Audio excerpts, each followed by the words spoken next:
لە شاری سلێمانی سیمپۆزیۆمی پزیشکی ددان بەڕێوەچوو کە زیاتر لە 500 پزیشکی ددان بەشداریان تێدا کردبوو کە دەیانویست زانیاری نوێ لە بوارەکەی خۆیاندا لەسەر نوێترین بابەتەکانی ڕێنمایی و چارەسەرکردنی بواری ددان بخەنەڕۆ. پزیشکەکانیش لە شارەکانی سلێمانی و هەولێر و دۆکەوە بەشدار بوون کە تێیدا لەلایەن چواردەوانە بێژەوە چەندین بابەتی زانستی لەسەر ددان خرایەڕۆ. ئامانجی سیمپۆزیۆمەکەش سەرەڕای ئاڵوگۆڕکردنی زانیاری لە نێوانیاندا. لە هەمان کاتیشدا بۆ سوودگەیاندن بوو بۆ پزیشکانی کە تازە ئەزمموی ئەو بوارە دەکەن. ئەم سیمپۆزیۆمە وەکو بیرۆڕای گۆڕینەوەی بیرۆڕایکی زانستیە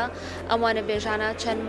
چەند تۆپیکێکی علمیان باس کرد لێرەیە و هەروە لە ئەخیری هەروانەیەکە مناقەشەیەکی هەبوو سوئال هەبوو ئەم بۆ گۆڕینەوەی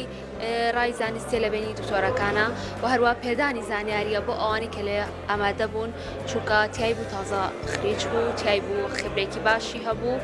شتێکی باشە ئەمە ساڵانە بکرێ ئێمە کوشەریکێکین هەڵساوین ئۆرگەنایز و سپۆنسەر خۆمان کردومانە بە هاوکاری لەگەڵ سەندیکای پزیشکیدان بە سپاسەوە.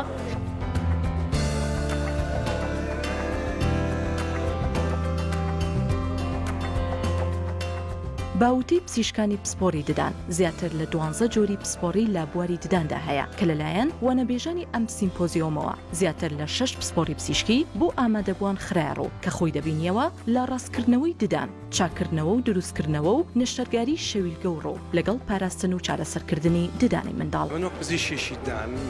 کە خۆم پزیشکی دانم بواری پسپۆرەکەم بریتیە لە نۆشتاری دەمودانی کۆمەڵگە.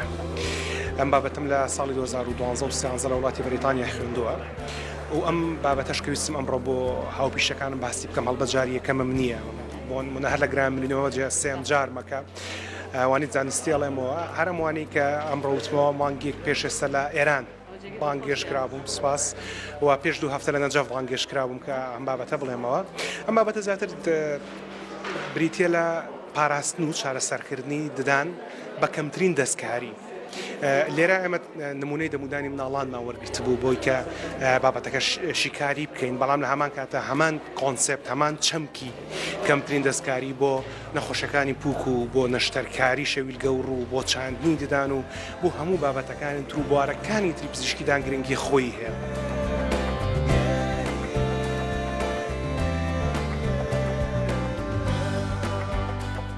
وەک پزیشکانی ددان دەڵێن گرنگی بەستنی سیمپۆزیۆم و کۆنفرانسی لەم شێوەیە بۆ پزیشکانی ددان لە زۆربەی وڵاتاندا وەک مەرجێک لە سەریاندانراوە بۆ ئەوەی ساڵانە لەو ڕێگەیەوە زانیاریەکانیان نوێ بکەنەوە و بتوانن لە بوارەکەی خۆیاندا زیاتر خۆیان پێش بخەن و با پشبەستن با زانیاری نوێ لەسەر زانستی پزیشکی ددان چارەسەر بۆ ئەو نەخۆشانە بکەن کا ڕۆژانە بۆ وەرگرتنی چارەسەر سەردانیان دەکەن.